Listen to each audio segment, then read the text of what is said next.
This is Seamus Campbell for IrishBoxing.com. I'm here in Totana, Spain with former 3 times British super middleweight champion Sam Storey. How are you, Sam? Not too bad, Seamus. Good to see you here. Things are going well over here, even though today is a little bit cloudy, but trust me, I love the cloudy days. Yeah, it's a little bit cooler today, which is good. Sam, we're over here at your spar camp, but before we go and talk about the spar camp, I just want to take you a wee bit back about when you finished boxing. You retired in 1987 after a very successful amateur and pro career. You fought for Irish titles, British titles, European, world titles, and you won the Lonsdale belt outright. Mm-hmm.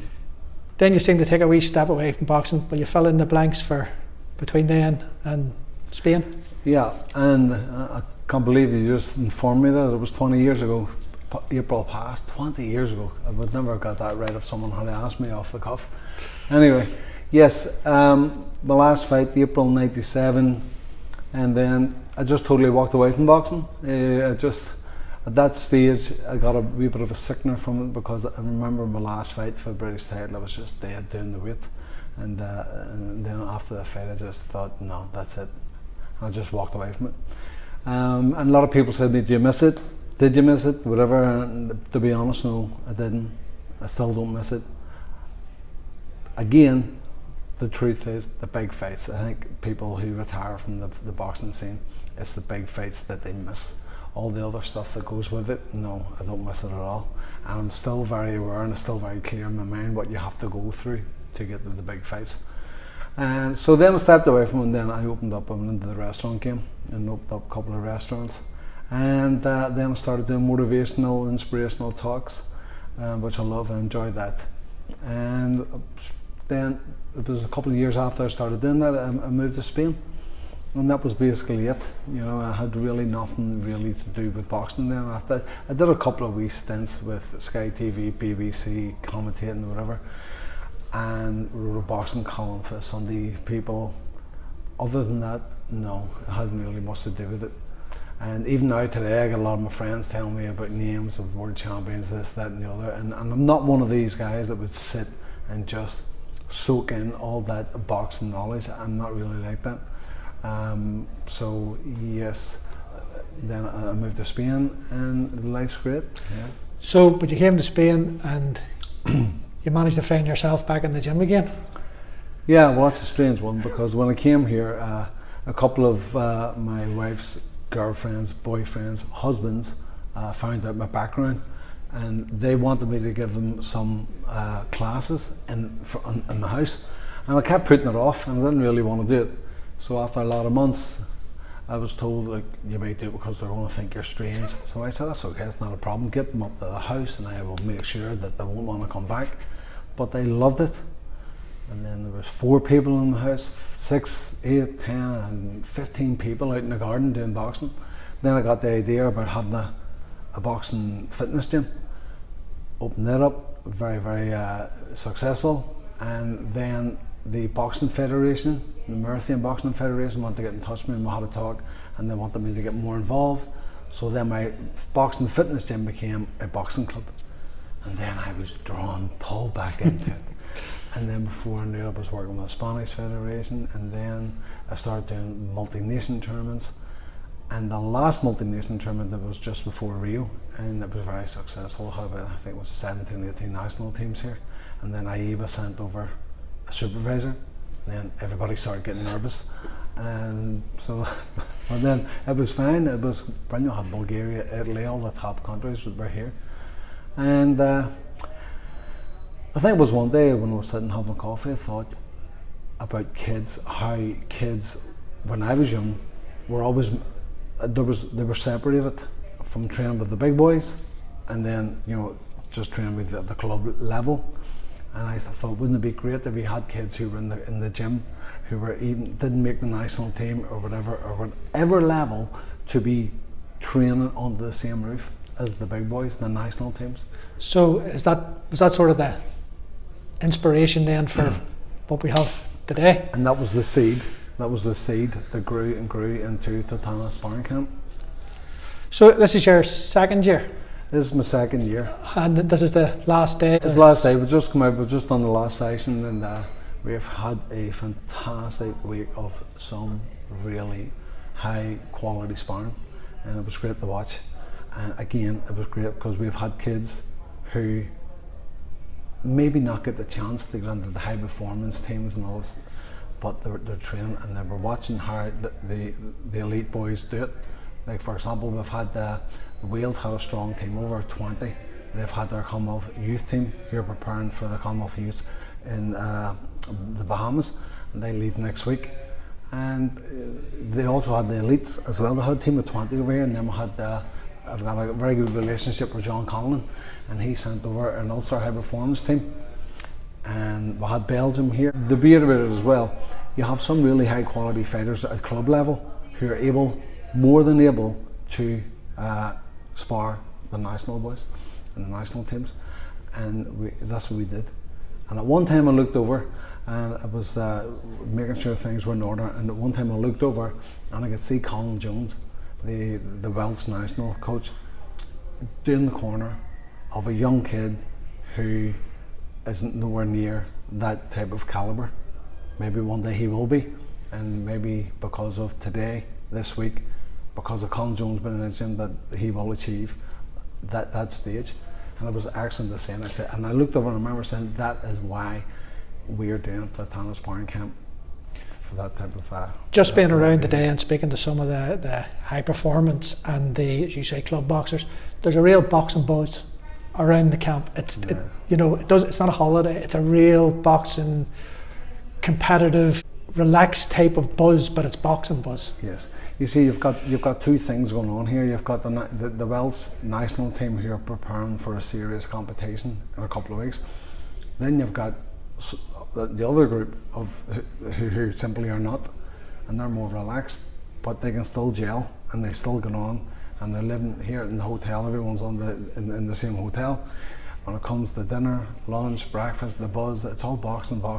So you live and breathe boxing for a week, and it's super to watch, and I love that. Yeah. I seen you had a few of the high performance Ulster high performance team over. They acquitted themselves very well. The bit I seen about it, and although it is a relaxed atmosphere at the hotel, when you hit those sparring rings, there's not very much relaxed about it for any level. I think the sparring that I've seen this week is probably the best sparring I've ever seen. Like the quality of sparring every day, and as you say, there's a relaxed atmosphere here in the hotel, where they're lying by the pool, whatever. In the morning runs, they're all a bit of crack was going, and after their mountain runs, they've got the outdoor Olympic pool to mess about in. But once they come into the gym and the rings are there, and then it gets down to serious business. But but it's still very relaxed. But and it was great to see, and everyone loved it. And what's your plans for it for the future, the spar camp? Well, from what I've gathered already, there's a lot of people who've been getting in touch with me, and they were saying, do I have a date for next year? I haven't got a definite date, but it will be July. It could move a couple of days or maybe a week, but as soon as maybe the next couple of weeks, I'll have a definite date. Which a lot of people want a wee bit more time to, because it's not like just getting in the car and driving down the road. You have to book flights, etc., and we're getting a lot of interest. And I think next year we will have double the numbers that we had this year. Sam, I know you've given us a lot more time than probably you can afford today, because I know you have people flying out all left, right, and centre. Boxing in Ireland at the moment, and possibly particularly Belfast, is probably hitting a golden area, some people have described it. Are you able to keep on top of the scene and keep an eye on what's going on back home? I do, and it's great to see it. Like, I think the one person that I'm really interested in seeing is Michael Conlon, because I think he got an absolute diabolical sort of decision in the Olympics, as everyone knows.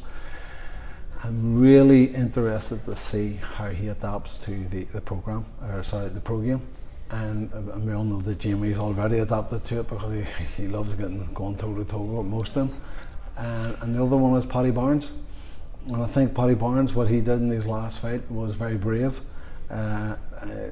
Some people might say he took a bit of a chance, because I think that fight that he had there was the type of fight that he should have had. The opponent was the type of opponent that he should have had maybe about the 12th, 13th, 14th pro fight, because when the top amateur goes pro, there's always a defining fight that they have, and I think Paddy Barnes' defining fight came along in his third pro fight.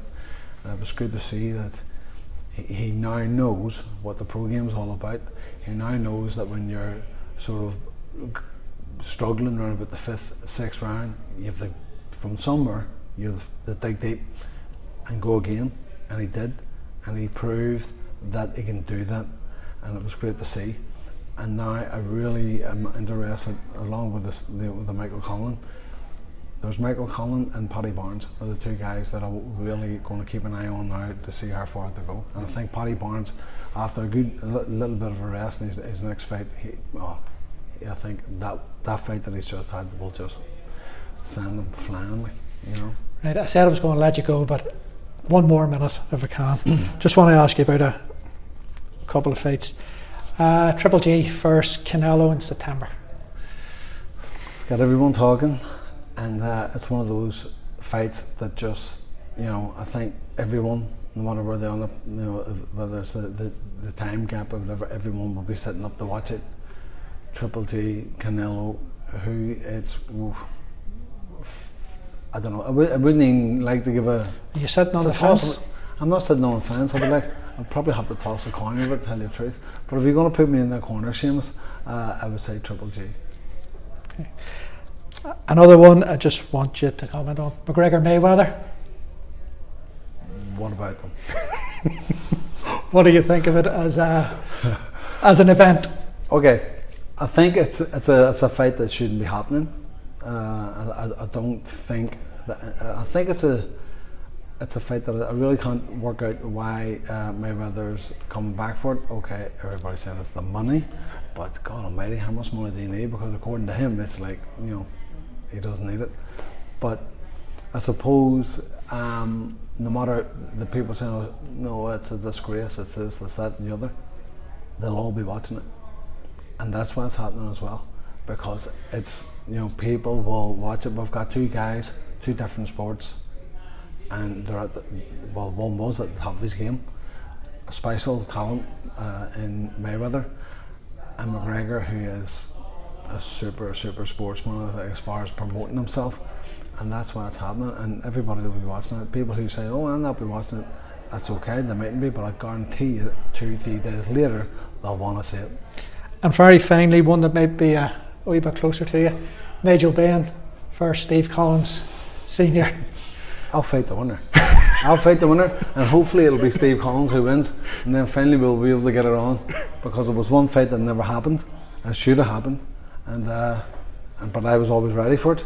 So maybe at the age of 50 plus, Jesus, what a weight that was. Maybe they'll get it on. So good luck, Steve. Sam, I know you're up against time, but thanks very much. I really enjoyed it. I wish you well with the Spar Camp, and hopefully we'll see you again soon. Great stuff, Seamus. Thanks a million.